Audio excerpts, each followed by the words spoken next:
بسم اللہ الرحمن الرحیم۔ آج اس لیکچر میں بیٹل آف بگزر کے بارے میں جانیں گے کہ بیٹل آف بگزر کیا ہے، اس کے پیچھے کون کون سی وجوہات تھی، کب وہ شروع ہوئی، کب ختم ہوئی، اس کے نتائج کیا تھی۔ آج اس لیکچر میں یہ سب جانیں گے۔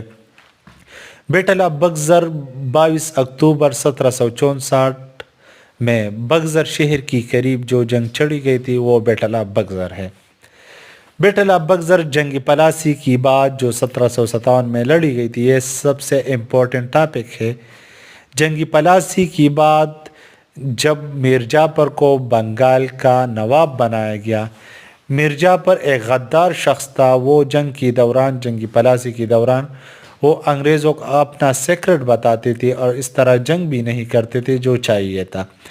جب انہوں نے جنگ کے دوران غداری کی انگریزوں کے ساتھ ملا تو ان کی غداری کی وجہ سے وہ جنگ ہار گئے، اور جب وہ جنگ ہار گئے تو انگریزوں نے جنگ جیت کے میر جعفر کو بنگال کا نواب بنایا گیا۔ لیکن انگریزوں کو یہ توقع تھی کہ وہ اس کے لیے کام کرے گا، اس کی رولنگ کے لیے راہ ہموار کرے گا۔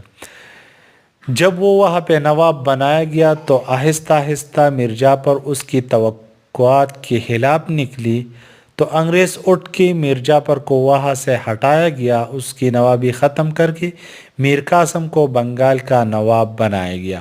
ان سے بھی یہ توقع تھی کہ میر قاسم ان کے لیے کام کرے گا، ان کے لیے راستے ہموار کرے گا اور اس کی منمانی کے لیے کام کرے گا۔ لیکن جب میر قاسم اقتدار میں آیا، وہاں پہ نواب بن گیا، تو وہ ایک آزادانہ خطے کے بارے میں سوچتے تھے۔ ان کی خواہش تھی کہ یہ خطہ انگریزوں کی منمانی، ان کی ٹیکسز، ان کی ساری چیزوں سے وہ آزاد رہے، ان کی رولنگ سے آزاد رہے۔